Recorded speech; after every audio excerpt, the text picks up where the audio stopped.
ನಮಸ್ಕಾರ ರೀ ಎಲ್ಲರಿಗೆ ನಮ್ಮ ರೋಜಿ ಕುಕಿಂಗ್ ಚಾನೆಲ್ಗೆ ಸ್ವಾಗತ. ಇವತ್ತು ನಾವು ಮೆಂತ್ಯ ಚಪಾತಿ ಮಾಡತ್ತೀವಿ. ಮೆಂತ್ಯ ಚಪಾತಿ ಹೆಂಗೆ ಮಾಡೋದಂತ ಬರೀ ತೋರಿಸ್ತೀನಿ.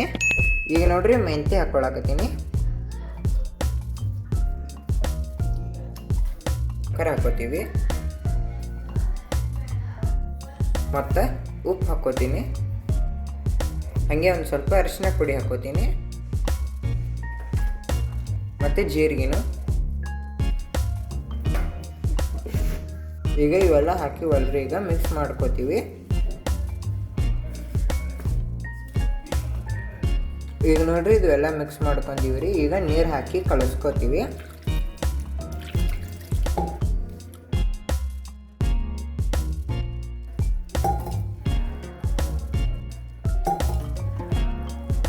ಹಿಟ್ಟು ಕಲಿಸ್ಕೊಳ್ಳೋದೆಲ್ಲ ರೆಡಿ ಆಯಿತು.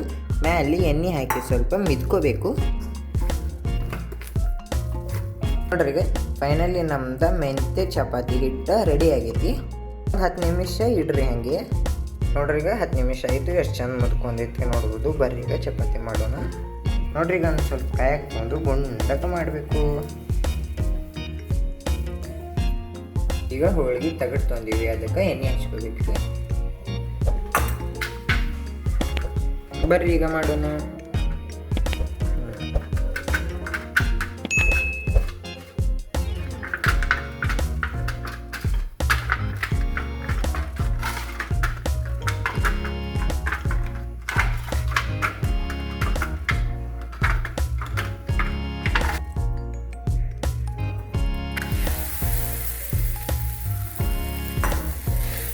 ಈಗ ತೆವ್ಯಾಗ ಹಾಕ್ಕೊಂತೀವಿ.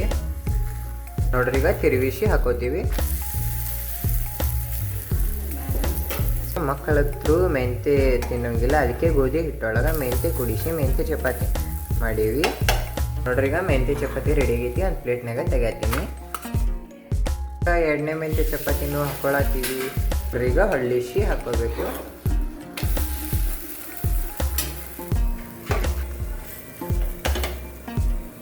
ನಮ್ಮ ಚಾನಲ್ ಹೊಸಬರಿದ್ರಂದ್ರೆ ಸಬ್ಸ್ಕ್ರೈಬ್ ಮತ್ತು ಸಪೋರ್ಟ್ ಮಾಡಿರಿ.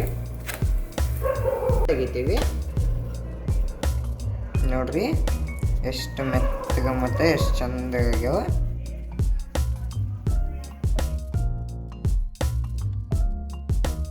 ನೋಡ್ರಿ ಫೈನಲಿ ನಮ್ದು ಮೆಂತ್ಯ ಚಪಾತಿ ರೆಡಿ ಆಗೈತಿ.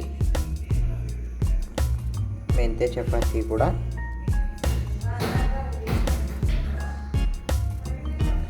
ಸಾಸ್ ಮತ್ತು ಮೊಸರನ್ನು ತಿನ್ಬೋದು.